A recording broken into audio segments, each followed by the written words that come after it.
I'm terrible at staying organised.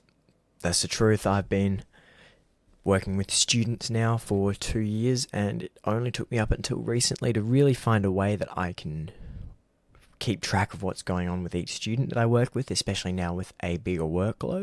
And this is a framework that I'm going to be explaining to you today that I've used with the teachers that I've worked with to help them improve their teaching availability and their overall organisation skills with teaching.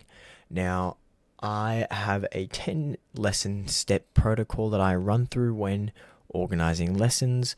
We'll get into that, but before that, my name is Massimo Corich. I've been teaching for 2 years, and I have helped teachers turn their passion and hobby into an income stream to help them through university. I've been working with mainly university students. I also am the owner of scenario.net, a teaching website that I have personally built to help teachers and students connect. We're currently looking for our first 10 teachers. We finally got our first student, Brett. He's on there and ready to start teaching. At Scenario, we want to make teaching as easy as possible and as simple to get to teaching as fast as possible.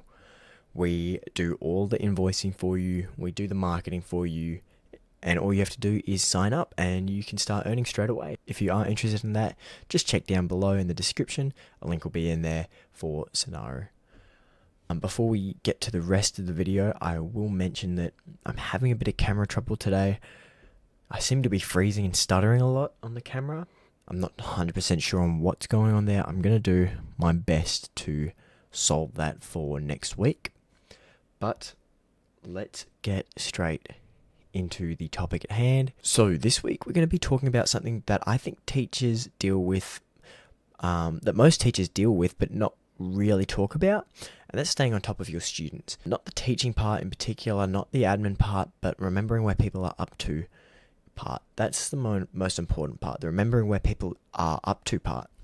We're going to be covering that problem specifically, what I tried that didn't work and what I do now. The 10 lesson framework I run through with every beginner. We're going to be going through the problem, what I've tried that didn't work, what I use now, the 10 lesson framework that I use with beginner students, and how to know when a student is ready to move forward. So here's a situation that I found myself in. I had 6 students at the time of this, and I couldn't really tell someone where each student was up to.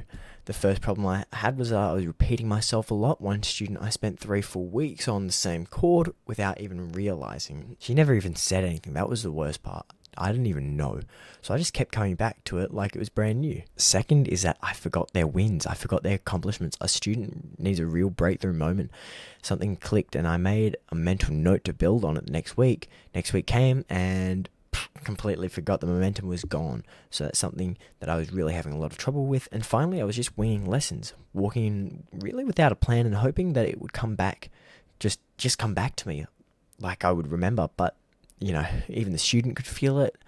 It kind of just knocked my confidence and it knocked theirs. And the fact is, it is a system problem, not a memory problem. So this is the thing that I had to get honest with myself about, that it wasn't a memory problem. As I said, it's a discipline problem. It was a system problem. I had no system. So everything eventually just broke down. And you can't help someone progress if you can't even remember where they started.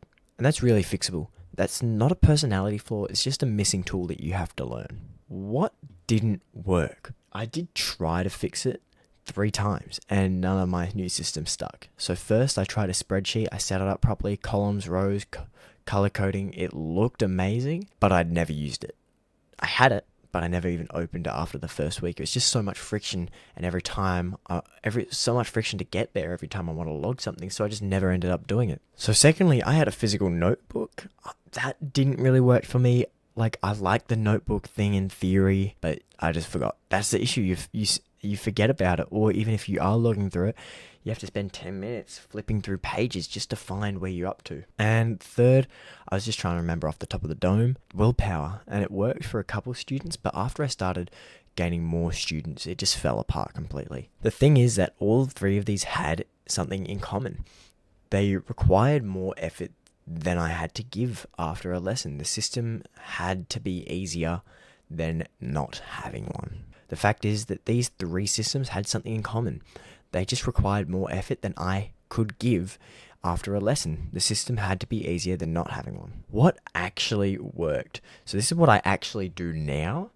1 note per student on my phone. So I use the reminders tab personally. You can just use the notes app. And after every lesson, I fill in 4 things. What we did today, what we struggled with, what I want to focus on next time, and what homework I set. And that's it. That's the whole system. Those 4 things right here. Write that down, take a note. Really, really simple. The fact is, it only takes 2 minutes if I do it right after the lesson, which is the key of the system. Not an hour after, right after, while it's fresh, 2 minutes while I'm sitting in the car before I head off. I can just quickly jot it down on my phone. I'll be sorted. And then before the next lesson, 30 seconds, I just read it back quickly. I walk in knowing exactly where we've left off. The student feels like I've been thinking about them all week, which in a way I have. It's just stored on my phone instead of in my head. The per lesson notes deal with what just happened, but there's a bigger question, which is where are you actually going with this student? What's the plan? Without an answer to that, every lesson is just improvised, winging it. You're always asking, what should we do today instead of what's next? So beyond the notes, I run a beginner through a 10 lesson framework. It maps out the rough shape of the first 10 lessons. It's not a rigid script, just a direction. So lesson 1 is the discovery. I'm not teaching anything. I'm just trying to find out where the student is on their journey with an instrument, specifically for me, guitar, and what are they wanting to learn and what do they already know. Lessons 2 and 3, we start on a song that they choose personally, melody only, no chords yet, get them playing something recognizable and get them learning it fast. 4 and 5, we work on major scales, their first independent homework. Lessons 6 and 7, we work on technique, metronome, and how they're playing and not just what. So we really start to focus on the technique and timing of the instrument. That's an integral part to learn at the start, and we start right after they learn their first song. Then lessons 8, 9, and 10, the later lessons in the beginner framework, we start to learn about chords, introduction, transitions, and then the milestones where they start to pick their own song and learn it on their own.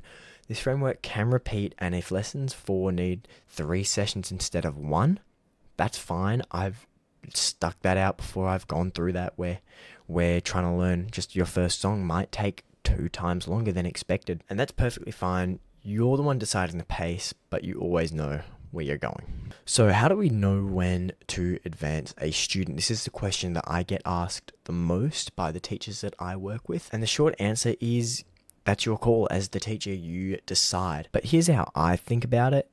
I'm not really looking for perfection. I'm looking for consistency in the ability. So the green light for moving on to the next section is if they can do the core skills slowly and steadily, 2 lessons in a row without falling apart, I think we're good to move on. Chord-wise, great. Because chord-wise, if they can get that 2 lessons of consistent swapping between 2 chords or maybe 4 chords, then we can start getting straight into a song and it'll be really easy. We have amber here, which is it probably going to need 1 more session. So let's say a student is learning chords and trying to switch between 2 chords or maybe 4 separate chords, and they're struggling a bit just for a bit trying to swap between the fingers. Then I would probably give it 1 more week, 1 more session, and by then they should be prepared. It's usually about there where they're ready to go, and the red zone is pretty easy to spot. They just aren't doing it well. They're still struggling, and their foundation needs a lot more work. So I usually go back a step in this case and tell them why. When I tell them why, it's usually going to sound something like this. It's going to sound something like, I want to spend 1 more session on this simply because it's going to make everything after it easier, and students tend to respond to that well. It shows that there's a plan for what's happening, and this is where notes pay off again, especially for you guys. If you guys are writing notes, this is where they pay off heavily. Because when I say last week you're almost there, I actually know that, I'm not just making it up and then I'd be wrong. Yeah, I wrote it down. It's in the note. So how do we get started tonight? So if you want to start using this system that I use, here's how we can do it tonight. Open your notes app and create 1 note per student and name it with their name. After the next lesson, write these 4 things: what you covered, what they struggled with, what you want to get to next, and what homework you've set. It only really takes you 2 minutes, and then before the lesson upcoming, 30 seconds just reading it back. I personally use a shortcut on my phone and have reminders set to check the notes every week because I am heavily forgetful, like extremely forgetful of these things. So having a system where it reminds me to do this really helps.